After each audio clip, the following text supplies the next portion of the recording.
If you're thinking of selling your home and buying a new one in 2026 in Mississauga or the GTA, this video is packed with super important information to help you make a solid plan.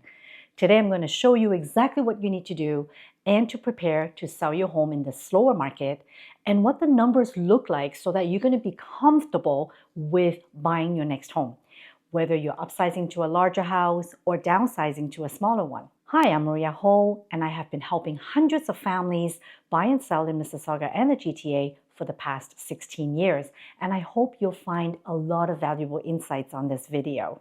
As you know, the market is slower than during that peak crazy year, right? Inventory has climbed in many areas of the GTA. Buyers are more selective and pricing power is reduced in many segments, especially condos and starter homes.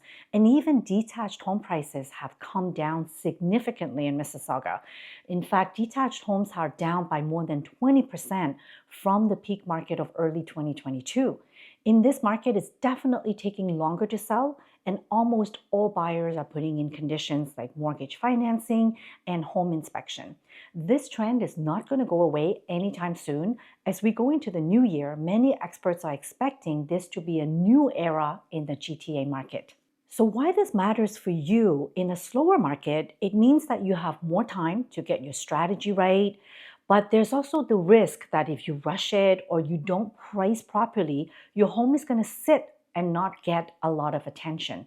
So planning and presentation matter now more than ever before. Should you sell first or buy first? I hear this question all the time. In this current market, I would recommend you sell first. It's taking longer to sell in this market, so it's best to put your home on the market first. And knowing how much you're going to sell for, how much you're going to be left with, what we call the net sales proceed. That's going to give you leverage and less stress. So knowing your numbers and your exact amount before you have to make an offer for purchasing your next home, this is very important. This is going to give you more confidence and certainty. However, if your next purchase is highly time sensitive, for example, if you have a deadline like a new school year or a job relocation, you could consider buying at the same time that you list your home on the market.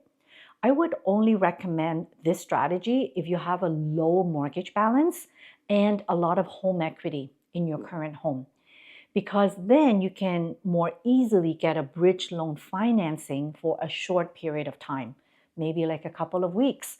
In this case, buying first may make sense, but only if you can comfortably qualify for 2 mortgages for a short period of time.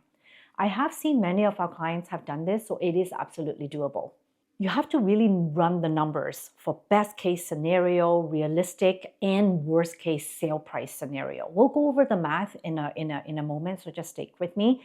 So this is what I'm really good at when it comes to pricing strategy and looking at the numbers. If you have specific questions about your situation, please drop me a comment below or contact me directly, and I'm happy to have a conversation with you to help you with your particular situation. So in a slower market, price and presentation are the 2 most important strategies. And this is a checklist that I would give every single seller. Number 1, price to the market, not to emotion. Accurate pricing is the number 1 factor.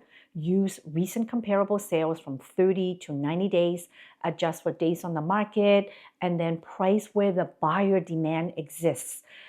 Listings that are priced correctly get showings and offers. Listings that are priced too high, they're going to sit on the market with little to no activity and basically collect dust. When it comes to presentation, staging, accessorizing, and photography, professional photos, twilight zones, drone shots, and a short walkthrough video. This is a minimum standard now. In this market, high quality photos and videos are key. If buyers don't like what they see online, they're going to swipe and look for other listings and not even book a showing to come and see your home. So we have to attract them right away from the online media. That brings me to minor upgrades that give you the highest return.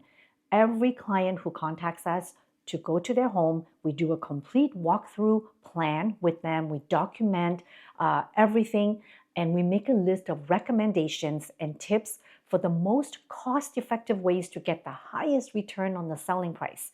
So fresh paint, declutter, lighting, and key kitchen and bathroom fixes. Don't over-renovate. Pick high return on investment improvements. We document them into a checklist. You can watch my other videos on exactly what upgrades to do before selling your home. Have a flexible showing strategy. You need to make the home available for showings and keep it always ready. Longer lead times for showings can reduce buyer interest, and they're going to go see other properties. There are a lot more listings now on the market, and buyers simply have a lot more choices. And finally, strong marketing push the first 3 to 4 weeks of heavy online marketing, plus targeted ads for local buyers. Even in slower markets, this initial burst of exposure can get a lot of attention.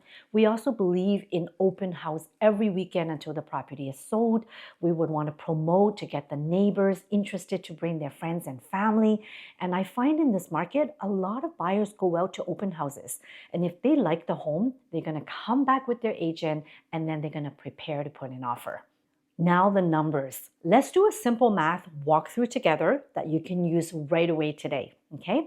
So number one, estimate your likely sale price. Use 3 scenarios: optimistic, realistic, and conservative. Number two, next, subtract the closing costs: real estate fees, lawyer fees, taxes, and adjustments.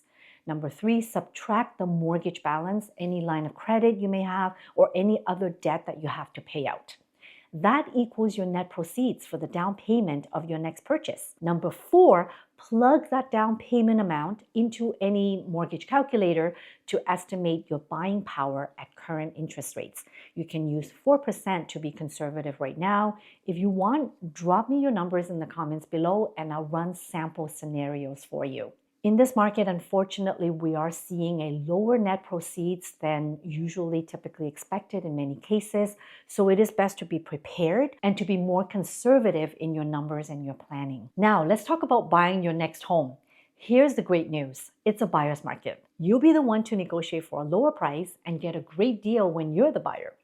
And because you're selling and buying in the same market, if you sell for a little bit less than what you're hoping for, you're also going to be able to buy for a lower price. First, get a mortgage pre-approval. Start this early. Get all your documents in order. Make sure you work with a mortgage expert who understands your situation. They can get you the lowest interest rate and the best mortgage product for your needs based on your employment, income, and make sure that they go through all the numbers carefully with you so that you're comfortable with your new mortgage payment and new monthly budget. Number 2, work with a very skilled buyer's agent with strong negotiation skill. In a slower market, you want someone who's full-time, looking for great deals, who knows the market and the current market values, who can negotiate easily with the listing agent in order to get you the best possible price and terms. Keep in mind, in this market, you can put in conditions like financing and home inspections.